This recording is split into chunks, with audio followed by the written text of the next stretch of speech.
até o final do capítulo, de 15 a 23.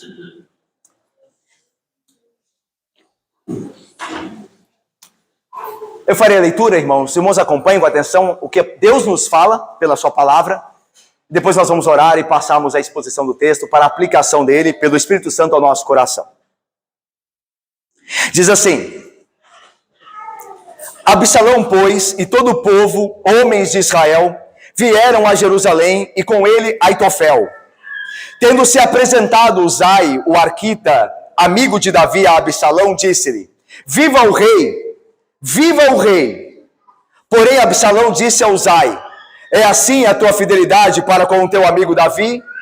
Porque não foste com o teu amigo. Respondeu Uzai a Absalão: Não, mas a aquele a quem o Senhor elegeu, e todo este povo, e todos os homens de Israel, a ele pertencerei, e com ele ficarei.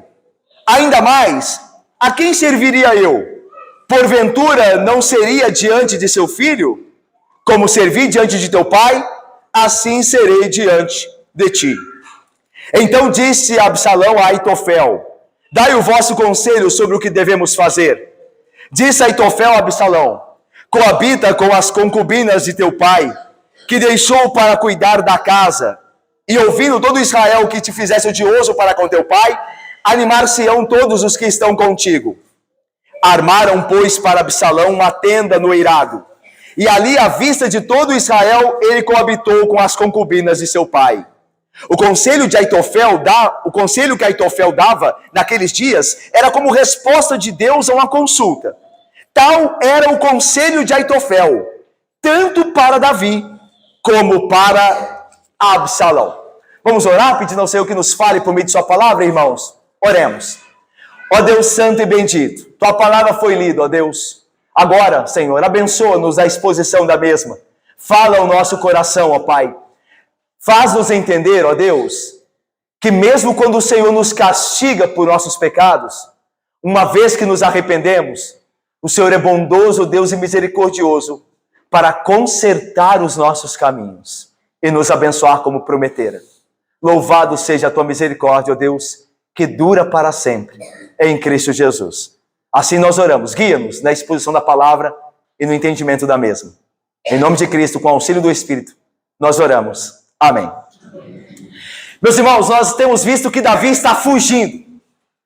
E ele tem que fugir para o mais distante possível. Porque Absalão o ameaça de morte. O seu filho, que se levantou contra ele, quer de fato e deseja matá-lo, para que Absalão reine supremo sobre o trono de Jerusalém. Mas não só isso complica a situação e dificulta a vida de Davi. Ele não só está sendo perseguido por Absalão, como supostamente fora traído por Mefibosete, filho de Saul. Nós vimos no capítulo passado que quando o servo de Mefibosete vai até Davi, Ziba, ele diz a Davi que Mefibosete, já em Jerusalém, se uniu a Absalão e traiu Davi. O que nós veremos que era uma mentira. Mas a princípio Davi agora se vê supostamente traído por Mefibosete, a quem Davi tinha dado apoio e tinha cuidado. Mas não só isso, complica mais ainda. Ele fora amaldiçoado por Simei. Enquanto ele saía de Jerusalém, Simei, que era da tribo de Benjamim, tribo de Saul, o acusava de ser o assassino de Saul e de Jonatas, filho de Saul, que era também uma mentira. Davi fez muitas coisas erradas. Davi era o culpado de assassinato do marido de Betseba, mas ele não era culpado de assassinato de Saul e Jonatas, mas mesmo assim ele foi amaldiçoado. E Davi, quando teve a chance de exterminar a vida de Simei, Davi disse: deixa-o amaldiçoar. Deus sabe o que está fazendo. Talvez Deus transforme essa maldição em bênção. Davi sabia que merecia aquele castigo da parte de Deus por seus pecados e que a mão de Deus estava no seu sofrimento. Mas ainda mais a situação se complica para Davi. Já não bastava estar sendo perseguido por Absalão, supostamente traído por Mefibosete, amaldiçoado por Simei. Agora, para acrescentar dificuldade à sua situação, Absalão tem os conselhos de Aitofel, o grande sábio de Jerusalém. Os reis de Jerusalém, começando por Davi, tinham um conselho de sábios, com o qual os reis se consultavam. Dentro desse conselho havia Aitofel, que era o maior sábio de Jerusalém. Tanto que o final do nosso texto diz que o conselho de Aitofel é como se Deus estivesse falando com a pessoa. O poder, a sabedoria de Aitofel. E agora Aitofel trai Davi e está com Absalão. Meus irmãos, os versículos finais desse capítulo 16 que nós lemos, mostra Davi em meio a grave perigo. Mas nós encontramos dentro deste contexto de perigo, porque a mão de Deus pesava sobre Davi, como ele mesmo escreve, que a mão de Deus pesava sobre ele por conta do pecado dele. Nós encontramos ao mesmo tempo misericórdia da parte do Senhor e esperança para Davi. Veja, irmãos, isso aqui é muito importante para nós continuarmos e entrarmos na exposição do texto. Ao mesmo tempo que Deus está castigando Davi, corrigindo Davi pelos seus pecados, Deus está sendo misericordioso e bondoso para com ele, como nós veremos no texto que nós lemos hoje. Diácono Fabiano, meu irmão. Davi, no Salmo de número 3, escreveu: ó Senhor, quantos são os meus inimigos? Muitos são os meus adversários que se levantam contra mim. Muitos estão dizendo de mim: não há salvação para ele em Deus. Mas tu, Senhor, continua Davi, é o meu refúgio, a minha fortaleza. Eu confio no Senhor. Irmãos, vejamos nesse texto como Deus, enquanto pesa a mão sobre Davi, corrigindo por conta do seu pecado, Leda, ainda assim é misericordioso para com ele e o abençoa. Vejamos como isso acontece. Olha só o versículo de número 15. Absalão, pois, e todo o povo, homens de Israel, vieram a Jerusalém e com ele Aitofel. Bom, o narrador de 2 Samuel nos mostra o tamanho do apoio conquistado pelo rebelde Absalão. Diz que todo o povo, os homens de Israel, o livro de 2 Samuel também alcançaria leitores da época dos reinos divididos. E a ideia aqui de todo Israel era já no reino dividido as 10 tribos. Então, a maior parte do território israelita estava com Absalão. Então veja como Absalão conquistou apoio e como Davi estava em perigo. Essa não era uma ameaça qualquer, irmãos. Não era um levante de menor importância. Israel estava com Absalão. E o grande conselheiro de Israel, de Jerusalém, do rei Davi, agora estava, de fato, a favor de Absalão. Então, a ameaça a Davi é terrível. É como se o reino tivesse sido tirado de suas mãos. Porque Absalão contava agora com o apoio de todo o povo. E os sábios estavam com ele. Mas continuemos. Versículo de número 16 nos apresenta que nesse cenário sinistro, Uzai chega até Absalão. E lembram-se que Uzai, o Arquita era uma tribo. Os Arquitas eram de uma tribo entre os cananeus. Uma antiga tribo dos cananeus. Então, Uzai não era israelita. Não era judeu. Era um cananita. Mas que havia feito amizade com Davi e passaram a servir o rei, Davi. Lembra que ele foi ter com Davi? Davi o enviou de volta. Não, vai e fica lá. E você me servirá lá com Absalão. Você vai atrapalhar os conselhos de Aitofel. Você vai confundi-los lá. Vai lá. E aí Uzai volta. E quando ele volta, olha como o texto nos apresenta o retorno dele a Absalão. Olha aí. Versículo 16. Tendo-se apresentado Uzai, o Arquita, amigo de Davi, o texto diz claro que ele é amigo de Davi. Ele está com Davi. Mas ele voltou agora e vai se encontrar com Absalão. Tendo-se apresentado então a Absalão, disse-lhe: viva o rei! Viva o rei! Versículo 17, Absalão desconfia. Olha só. Porém, Absalão disse a Uzai: é assim a tua fidelidade para com teu amigo Davi? Por que não foste com teu amigo? Ou seja, Edmila, Lismar, Rose, querida, Elisa. Quando Uzai chega, André Soares, quando ele chega e diz viva o rei, Absalão desconfia, porque ele sabe que Uzai era amigo de Davi. Tanto diz: é assim a tua fidelidade para com teu amigo Davi? Por que não foste com ele? E na verdade Uzai tinha ido. Só que Davi o mandou de volta, Absalão não sabia disso. E aí veja o que Uzai, o arquita, esse sábio do conselho de Davi, responde.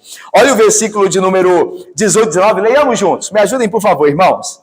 Respondeu Uzai a Absalão: não, mas aquele a quem o Senhor elegeu, e todo este povo, e todos os homens de Israel, a ele pertencerei, e com ele ficarei.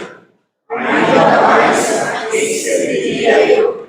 Porventura não seria diante de seu filho, como servi diante de teu pai?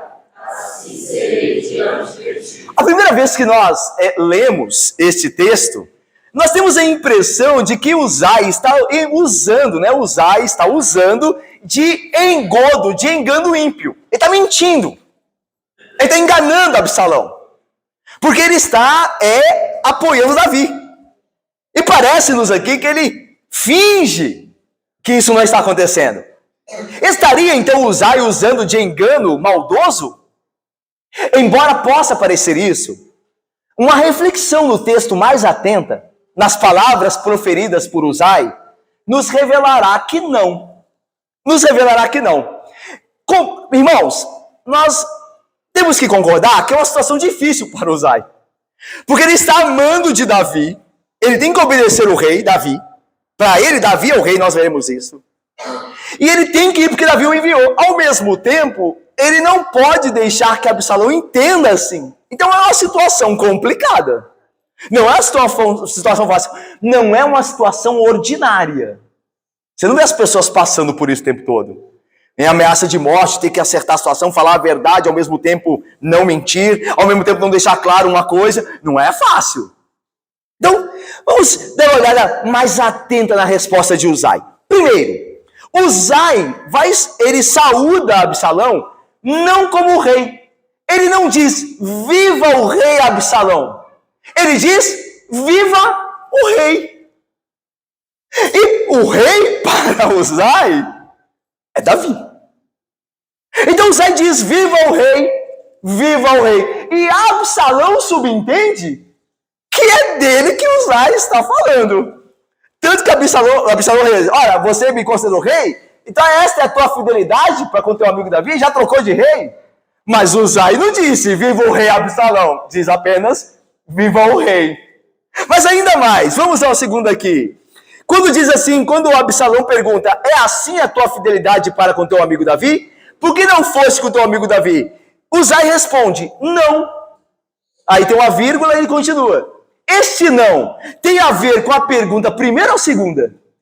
Ou seja, é não para, é assim a tua fidelidade para com teu amigo Davi? E ele responde, não é assim não, é que você não sabe o que está acontecendo. Ou a resposta é não com relação a, por que não foste teu amigo? Não fui. Então ele dá uma resposta que ao mesmo tempo não mente e ao mesmo tempo pode ser entendida ambiguamente. E Absalão não sabe.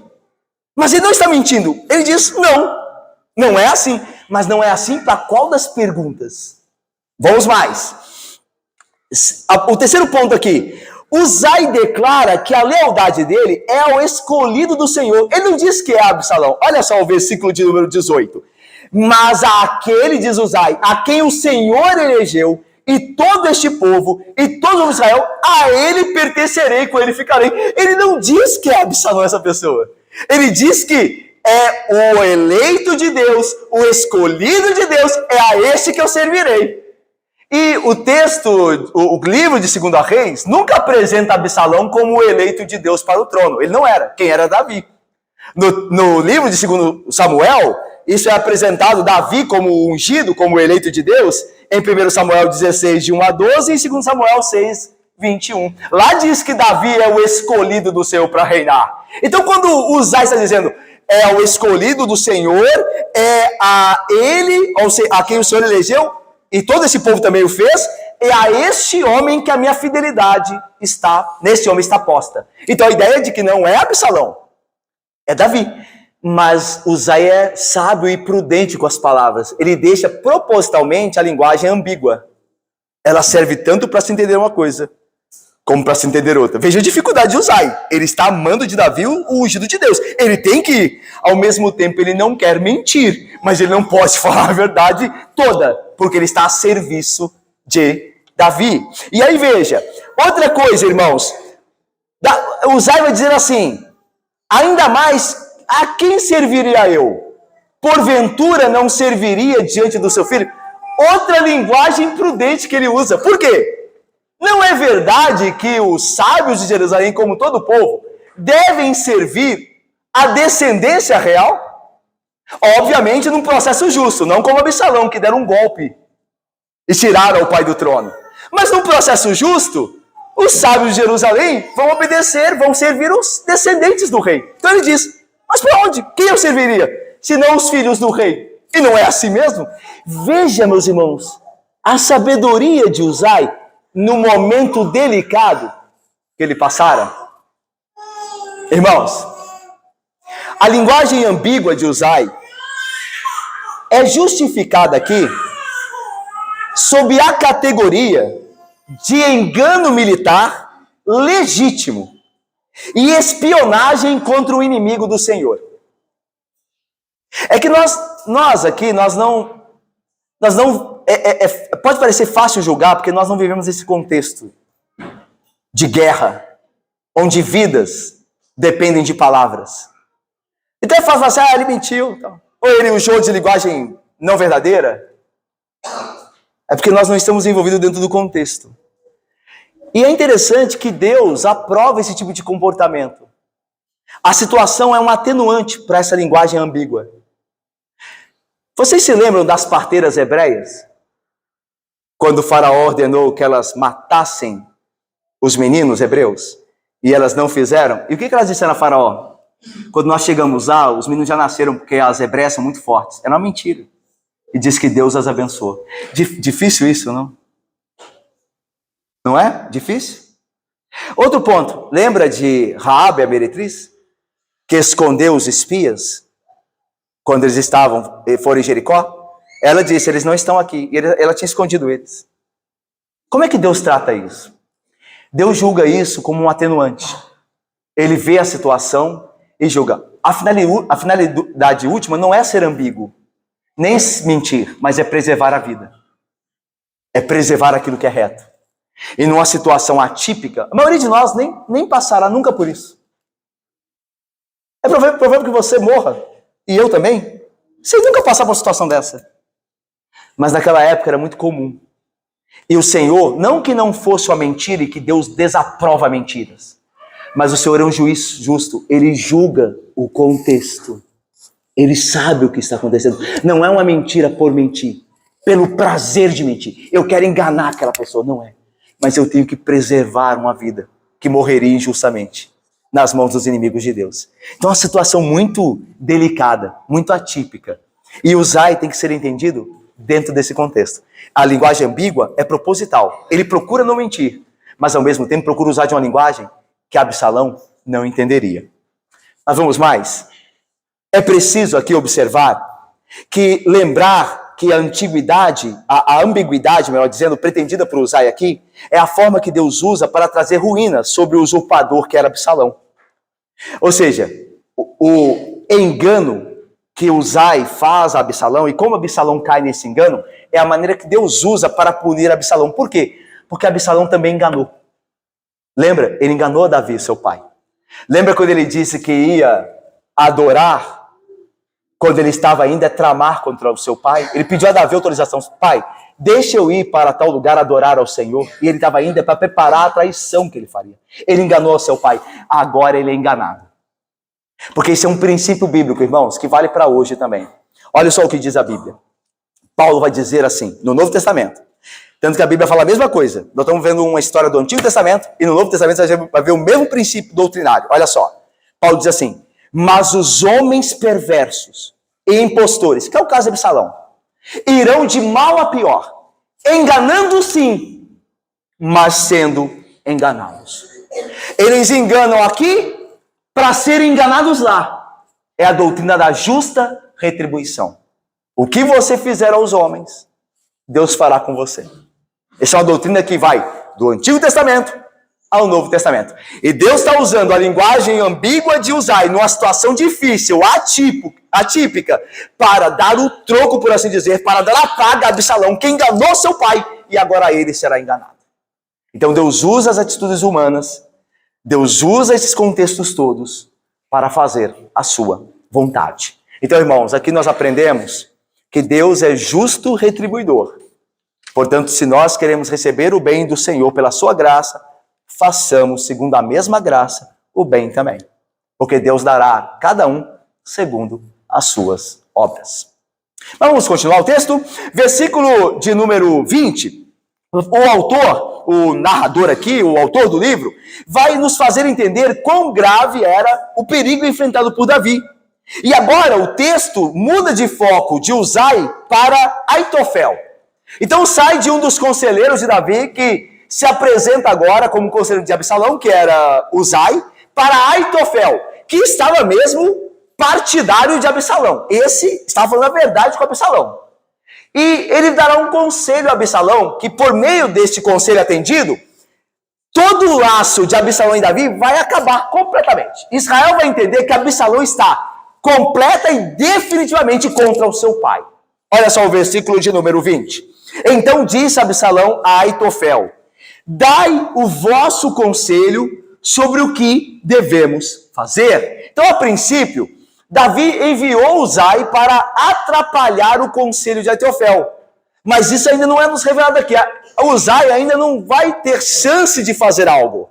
Depois nós veremos o que ele fará. Mas agora, Absalão prefere confiar na palavra de Aitofel. Então ele procura Aitofel e diz: dá o teu conselho sobre o que nós devemos fazer agora, uma vez que eu entrei em Jerusalém, dominei a cidade, estou no trono, o que nós fazemos agora? E aí diz o texto, versículo 21, vamos ler juntos? Versículo 21, conselho de Aitofel a Absalão, leiamos. Disse Aitofel: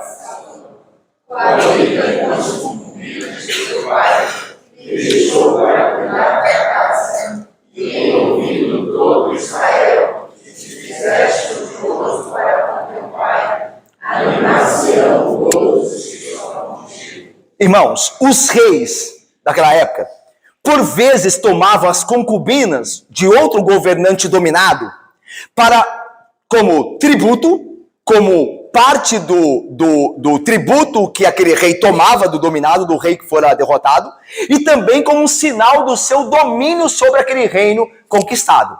Então, ou seja, o seu rei conquistado já não é ninguém, as concubinas dele estão comigo. Então é um sinal de vitória completa, é um sinal de um governo que passou e agora um outro está estabelecido. A ideia de Aitofel, com qual ele aconselha Absalão, é a seguinte: quando Israel contemplasse tal cena, ou seja, Absalão tendo relações íntimas na tenda que ele armaria com as mulheres de Davi, então Israel não teria dúvida de que Absalão rebelou-se completamente contra o seu pai e lhe usurpou o trono. Imagine-se aí um habitante de Jerusalém nessa situação. Vamos lá. Você está lá, Absalão entra na cidade, Davi foge e Absalão senta-se no trono. Só que você não sabe se posteriormente Absalão pode fazer as pazes com seu pai. E aí o Davi voltar ao trono e você ser reconhecido como alguém que se juntou rapidamente a Absalão na revolta. E aí você que vai sofrer. Então imagina a tensão. O que os habitantes de Israel fariam? Eles se uniriam imediatamente a Absalão? Ou eles esperariam para ver se Davi poderia retornar e fazer aliança? Ou por algum outro motivo, Davi acabaria novamente no trono? Então eles não sabem o que fazer. Quando Absalão, por meio do conselho de Aitofel, toma essa atitude, ele está mostrando a Israel o seguinte: eu tomei o trono de meu pai e não há mais condição de retorno. Não há mais condição de diálogo. Não há mais condição de nenhum diálogo que nos faça voltar às pazes. Agora vocês têm que decidir de que lado vocês estão. Então é isso que Aitofel deseja pelo conselho dele. É que Israel saiba que, olha, não tem chance das coisas mudarem. Eu estou tomando as concubinas de meu pai para mostrar que o governo agora é outro. Sou eu que sou o rei. E os cidadãos de Israel teriam que tomar uma decisão sobre seguir Absalão ou se levantar contra ele, sendo partidários de Davi. O conselho de Aitofel é um conselho sábio, né? Óbvio, dentro de um contexto pecaminoso de Absalão, mas é um contexto sábio. Porque assim, você tem que fazer o povo se decidir. A primeira coisa que você tem que fazer é mostrar que você está governando de fato e que não vai mudar isso. E Absalão segue o conselho. Olha só o que diz o texto, versículo 22. Armaram, pois, para Absalão uma tenda no eirado, e ali, à vista de todo Israel, ele coabitou com as concubinas de seu pai. Então, irmãos, em Israel, as casas, inclusive o palácio de Davi, que agora Absalão estava nele, tinha coberturas planas. Absalão arma uma tenda no alto do terraço do palácio, para que todos, debaixo, no lugar alto, onde ficava o palácio, pudessem vê-lo, coabitando com as mulheres de seu pai. Então as mulheres entravam na tenda, o que é obviamente subentendido, que tinham ali relações sexuais com Absalão. Então Israel via isso aos olhos claros do dia, que Davi agora perdera o que era dele, e que Absalão era agora o rei, que tinha o que seu pai possuíra anteriormente. Ao mesmo tempo que isso está acontecendo, que Absalão faz isso, Deus está cumprindo a sua palavra, o seu castigo a Davi. Vocês se lembram, lá em 2 Samuel, quando Natã foi enviado a Davi, e Natã disse o que aconteceria, como Deus corrigiria Davi por causa do seu pecado? Natã diz assim: assim diz o Senhor, por causa do teu pecado, eis que da tua própria casa suscitarei o mal sobre ti. O filho se levantou contra o pai. E tomarei as tuas mulheres à tua própria vista, e as darei ao teu próximo, o qual se deitará com elas em plena luz deste sol. 2 Samuel 12, versículo 11. Você está vendo que enquanto Absalão faz algo terrível, até comete um pecado, né? Porque a Bíblia lá em Levítico diz que é pecado um homem se deitar com as mulheres de seu pai. A Bíblia diz isso. Então, Absalão está cometendo um pecado. Mas você percebe que até mesmo o pecado de Absalão, o qual ele pagará diante de Deus, nós veremos isso. Ele colabora para o plano de Deus, ele cumpre o propósito de Deus, que era corrigir Davi pelo pecado dele, humilhá-lo pelo pecado dele. Veja como Deus dirige todas as coisas. Deus havia dito antes de acontecer: o mal, eu suscitarei o mal da tua própria casa, e eu darei as tuas mulheres ao teu próximo, para que ele faça com elas, à vista de todos, de fato, aquilo que eu estabeleci. E isso acontece. Então, no juízo, nós podemos ter uma esperança. Qual? Deus cumpre sempre a sua palavra. Quando nós vemos Deus julgando pessoas por causa dos seus pecados, nós devemos lembrar, dentre outras coisas, que Deus cumpre a sua palavra. Isso dá glória a Deus. Até no juízo, até no castigo que Deus coloca sobre os homens, e sobre o seu povo também, a quem ele corrige, isso promove a glória de Deus. Por quê? Porque Deus não está de brincadeira. Deus cumpre a sua palavra. Deus não blefa. Deus não é alguém que ameaça e não cumpre. Deus cumpre a sua palavra. E Davi foi abençoado com isso. Nós veremos que Davi foi abençoado com isso. Porque quando ele soube o que aconteceu, ele disse: realmente isso Deus falou. E Deus cumpriu. Ou seja, qual é a conclusão? Deus cumpre tudo o que fala. E nisso há esperança também, certo? Veja só, vamos lá para o texto, terminando. Versículo de número 23 do final. O conselho que Aitofel dava naqueles dias era como resposta de Deus a uma consulta. Então era o conselho de Aitofel, tanto para Davi como para Absalão. Então o texto, nossa perícope de hoje, nosso trecho, termina aqui. Você vê Davi em uma situação difícil. Usar apertado, tendo que usar de linguagem ambígua para não ser descoberto. Absalão tomando as concubinas de Davi, como Deus havia dito sobre o castigo de Davi. E você fala: pastor, onde é a esperança desse texto? Lembra que a gente começou o sermão dizendo que enquanto Deus nos pune, bacharel Mateus, ele também no meio disso nos dá esperança. Onde há a esperança aqui? Porque só vê as coisas complicando, vê a mão de Deus pesando sobre Davi, porque está cumprindo o castigo que prometera. Mas vamos com calma. Primeiro, nós vemos a mão bondosa e misericórdia de Deus para com o pecador Davi, quando Deus permite que Uzai, na sua linguagem ambígua, engane Absalão e seja aceito na corte. Uzai será de grande importância para atrapalhar Absalão e fazer com que Davi retorne ao trono. Deus permite que isso aconteça. Absalão poderia descobrir, mas isso não acontece. Então você vê a mão de Deus ajudando Davi, embora Davi está pagando pelo pecado dele, mas ao mesmo tempo a misericórdia está assistindo Davi do outro lado. Olha que interessante. Segundo, assim como a palavra de Deus se cumpriu no caso de Absalão deitar-se com as concubinas de Davi, Deus não prometeu a Davi só isso, que ele ia corrigir. Deus prometeu a Davi que havia, Eliam, perdoado, Nathalie, os seus pecados, Luci. E ele não morreria. Quando Natan disse que aconteceria tudo o que está acontecendo com Davi, como castigo, Natan também disse o seguinte, olha só. Natan diz assim, o Senhor perdoou o seu pecado, não morrerás. Meus irmãos, há graça nisso. Naquele momento de juízo de Deus sobre Davi, há também graça e esperança. Como? Como eu disse, assim como Davi viu se cumprir o que Deus havia dito sobre o castigo sobre ele, Davi pode esperar que o que Deus falou sobre as bênçãos também se cumprirá. Porque Davi diz, Deus disse a Davi, você não morrerá, eu te perdoei. Então Davi podia, mesmo recebendo, apesar da mão do Senhor, confiar na misericórdia de Deus. Por último, além disso, nós vemos a graça de Deus aqui, mesmo no contexto de juízo sobre Davi. Além disso, o pecado de Absalão o colocou debaixo da condenação de Deus. E como Deus estava julgando Davi, corrigindo Davi, Deus também corrigiria Absalão. Imagine Davi pensando nisso. Olha, Deus, por causa do meu pecado, Deus prometeu me corrigir, ele está fazendo isso. Mas olha Absalão. Absalão também está fazendo coisas terríveis. Esse meu Deus que pesou a mão sobre mim, por causa dos meus pecados, dos quais eu me arrependi, não deixará de pesar a mão sobre ele. Há esperança para o reino. Há esperança para mim. Porque Deus, assim como pesou a mão sobre mim, fará com ele também. E fará ainda mais, se ele não se arrepender. Porque Davi se arrependeu. Então veja, Davi é consolado nisso tudo. Mesmo no momento de juízo, Davi aprende sobre a misericórdia e a bondade de Deus. E Deus revela a sua misericórdia e a sua bondade.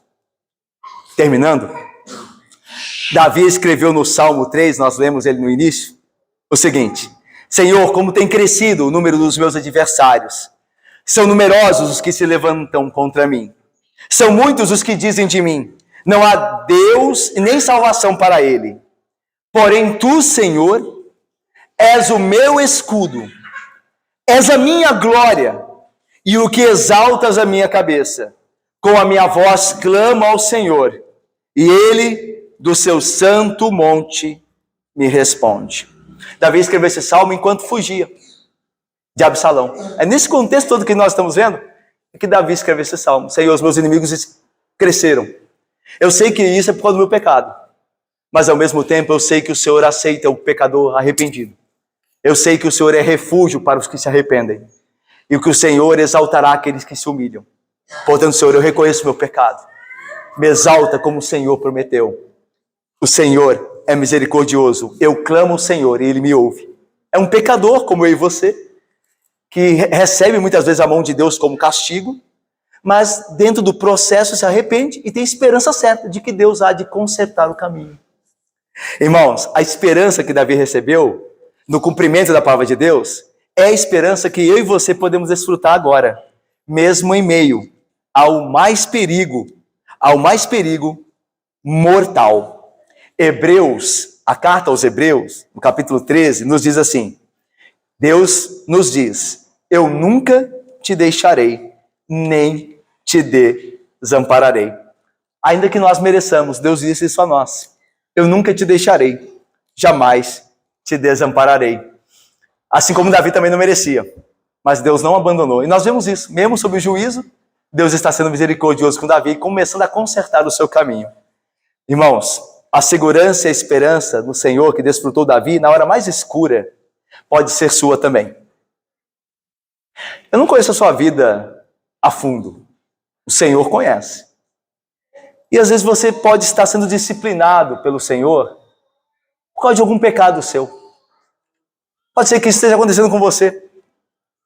Deus esteja pesando a sua mão. Talvez você e eu tenhamos pecado, já tenhamos nos arrependido, mas ainda assim estamos colhendo os frutos das nossas ações pecaminosas. Não é verdade?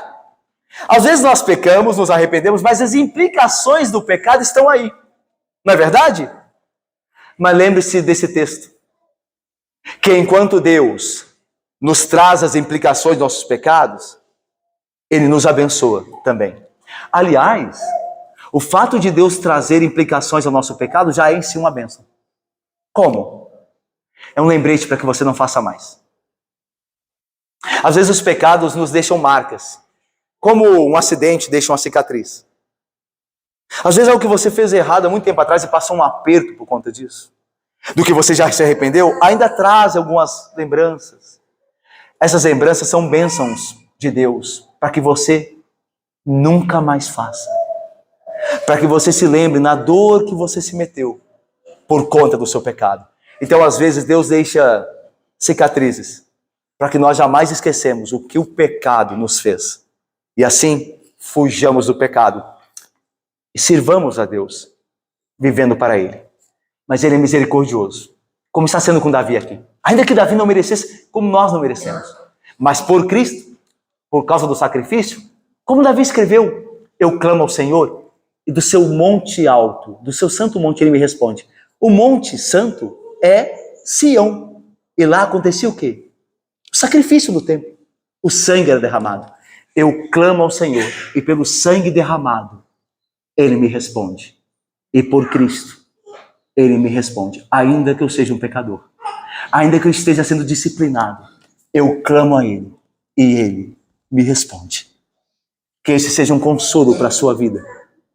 Que esse seja um consolo poderoso na minha e na sua vida. De que mesmo no castigo que Deus coloca sobre os nossos pecados, uma vez arrependidos, nós podemos clamar a Ele. E Ele terá misericórdia de nós e nos acertará o caminho. Que Deus nos abençoe. Amém, irmãos.